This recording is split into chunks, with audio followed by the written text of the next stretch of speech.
BYD just became the best-selling electric car brand on the planet. Bigger than Tesla, bigger than Volkswagen, bigger than Toyota, and in the same year it hit that record. Its net profit dropped 19%, its global sales fell 41%, and it's now being compared in the financial press to Evergrande. That is not how success is supposed to look. If you are thinking about buying an EV in the next 2 years, BYD will be one of the cheapest options on the market, probably by a significant margin. If you work in the car industry, you already know what BYD's pricing has done to margins at every Western manufacturer on Earth. And if you invest in anything connected to global manufacturing, clean energy, or emerging markets, the question of whether BYD is a genuine industrial revolution or a state-subsidized house of cards changes your entire thesis. So let's go through it properly. The rise, the machine behind it, and the cracks that nobody in the mainstream business press wants to look at too closely. In 2011, Elon Musk was asked on American television whether he considered BYD a competitor. He laughed, literally laughed, on camera, and said he did not think they made a particularly compelling product. In 2023, Tesla began purchasing blade batteries from BYD to put inside its own vehicles. The company Musk laughed at on live television is now a supplier to Tesla. That tells you everything about the speed of this shift, but it does not tell you the full story of how it happened. Here is how the BYD machine actually works, and why it is structured in a way that competitors structurally cannot replicate on equal terms. Wang Chuanfu starts with $40,000 borrowed from a cousin, builds the world's largest battery company in 7 years, then buys a bankrupt car factory in 2003 that nobody wanted. His investors tried to stop him. BYD's stock dropped $350 million in 2 days. The Chinese financial press called it a joke. But Wang's logic was not about cars. It was about control. Here is the loop he built.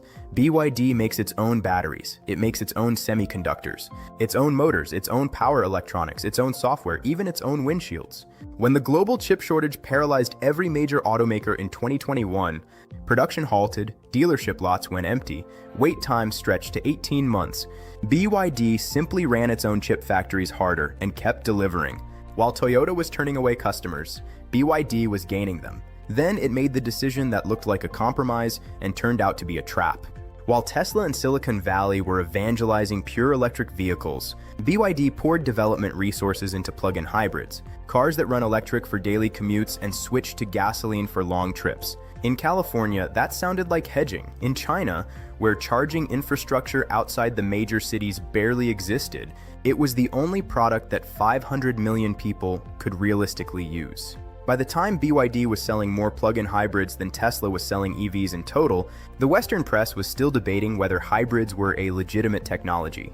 That volume built the cost base that made everything else possible.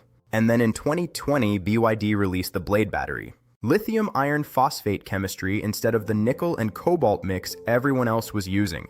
Cheaper, safer. It does not ignite when punctured, and with longer cycle life, meaning lower total cost of ownership for the buyer. BYD could price below Tesla while claiming a genuine safety advantage. That is a structurally different competitive position.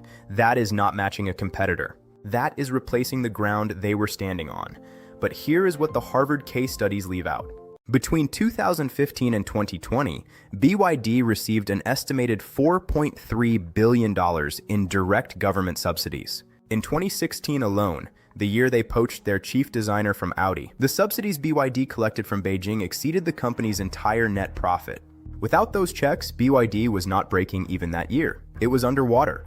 At peak subsidy levels, analysts estimated BYD was receiving between $2,000 and $4,000 of state money for every single vehicle it sold. Think about what that means for the pricing comparison. When Volkswagen sits down to price a car, it is calculating margin against costs. When BYD prices a car in the same market, the Beijing government is quietly topping up the difference. That is not competition. That is a national industrial strategy with a commercial logo on the front. And by the time Western governments woke up and started talking about tariffs and trade investigations, Beijing had already begun winding the most aggressive subsidies down. Not because anyone forced them to, because the job was done. The factories were built, the global supply chains were locked in, and the competition was already on its knees. Now for the part that is not in the business magazines. Think about how a company proves it is growing. It reports sales numbers, and BYD's sales numbers have been extraordinary.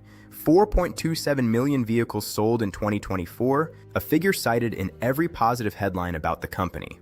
But a Hong Kong-based independent research firm called GMT Research published an analysis in early 2025 that raised a direct question about those numbers. Their finding: BYD pays its suppliers on average 275 days after delivery, 9 months. In an industry where the standard payment window is 50 to 60 days, those unpaid supplier invoices are technically debt, but because of how supply chain financing is categorized, on Chinese balance sheets, they do not appear in the headline debt figure.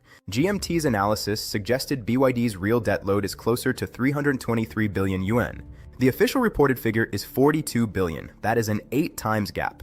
And the analysts who published it used the word Evergrande, the Chinese property developer whose hidden debt collapsed the real estate sector, not as a metaphor, but as a structural comparison. Or imagine you run a BYD dealership in Guangzhou at the end of a reporting month. You are 200 units short of your sales target. You register 200 brand new cars. In the name of a shell company you control, immediately resell them on the second-hand market as 0-kilometer used vehicles and hit your number on paper. Those 200 cars count as new car sales to BYD headquarters. No real customer ever bought one. Images from 2024 show fields of brand new BYDs sitting in open lots across China, slowly accumulating dust, waiting to be counted. When BYD says it sold 427 million vehicles last year, how many of those were sold to human beings who wanted one? That question does not have a clean public answer.